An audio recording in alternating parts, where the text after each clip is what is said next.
உயரிய தன்மை. அது சொல்லப்போனால் அனைத்தையும் கடந்ததுன்னு வச்சுக்கலாமே. எது நடந்தாலும் அது சிவனுடைய செயல் அப்படின்னு போகக்கூடிய மனப்பக்குவம். நல்லது நடந்தாலும் அது சிவனுடைய செயல், கெட்டது நடந்தாலும் அது சிவனுடைய செயல். அட என்ன நடந்தாலும் சரிப்பா அது சிவபெருமானுடைய செயல்னு கடந்து போய்கிட்டே இருக்கிற மனது இருக்குல்ல, அதுதான் அப்படி விடாப்பிடிவாதமாக சிவபெருமானை பிடித்திருக்கும். மற்றபடி எது நடந்தாலும் இறைவனை திட்டக்கூடிய மனது அப்படிங்கிறது சிவபக்தராகவோ சிவனடியாராகவோ இருக்க முடியாது. காரணம், நன்மையோ தீமையோ இறைவன் ஏற்படுத்தி கொடுக்கின்றார். அந்த வழியிலே செல்லும் பொழுது கண்டிப்பாக அடுத்த கட்டம் நன்மையாகத்தான் இருக்கும் என்று கடந்து சென்று கொண்டே இருக்க வேண்டும். அந்த நிகழ்விலே நாம் அப்படியே நின்று விடுகின்றோம். இறைவன் என்னை சோதிக்கிறாரே, இறைவன் என்னை போட்டு படாத பாடு படுத்துகிறாரே அப்படின்னா இறைவனுக்கு அது மட்டுமே வேலை இல்லை. நம்மளை மட்டுமே சோதிக்கிறது, நம்மளுக்கு மட்டுமே கஷ்டத்தை கொடுக்கறது வேலை இல்லை. எந்த காலகட்டத்தில் உங்களுடைய பக்தியை இந்த உலகத்துக்கு எடுத்து காட்ட வேண்டும் என்று இறைவன் ஆசைப்படுகின்றாரோ, உங்கள் மீதே உங்களுக்கு நம்பிக்கை இல்லாத போது நீங்கள் அதீத பக்தியை வைத்திருக்கிறீர்கள் என்றாலுமே கூட அந்த பக்தியை வெளி உலகத்திற்கு காட்ட வேண்டும் என்று நினைக்கிறாரோ அப்போது சின்ன பரீட்சையானது இருக்கத்தான் செய்யும்.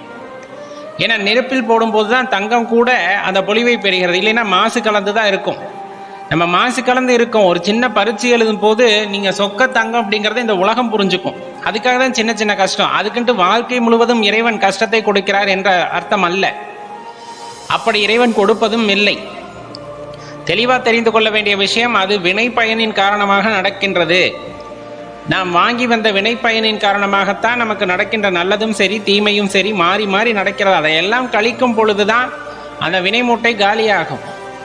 மாற இந்த நிகழ்காலத்தில் சிவபெருமானை இறுக்கி நீங்கள் பிடிச்சிருக்கீங்க அப்படிங்கும் போது அது அந்த வினை பயனை கரைப்பதற்கு மிகவும் உதவும்.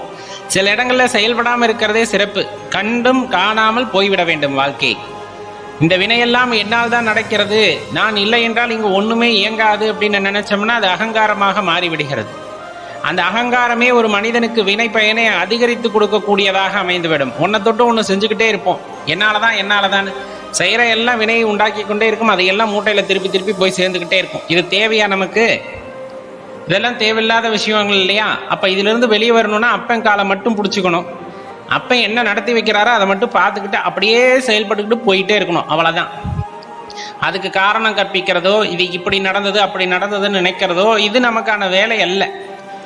அவர் என்ன கதாபாத்திரத்தை கொடுத்திருக்கிறாரோ அதை ஏற்றுக்கொண்டோம்.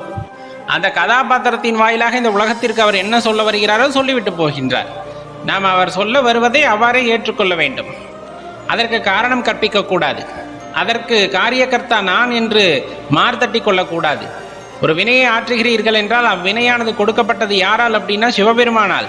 அப்போ அவர் செய்விக்கின்றார், நாம் செய்கின்றோம், கருவியாக இருந்து செய்கின்றோம், அவ்வளோதான் அப்படிங்கிறத புரிஞ்சுக்கிட்டு இந்த வாழ்க்கையை கடந்து போகக்கூடிய தன்மையை நாம் பெற்றுவிட்டோம் அப்படின்னாலே அது ரொம்பவும் சிறப்பான வாழ்க்கையாக மாறும். அப்படின்னா மாற்று கருத்தில் கொஞ்சம் பொறுமையாக உட்காந்து யோசிச்சு பாருங்க.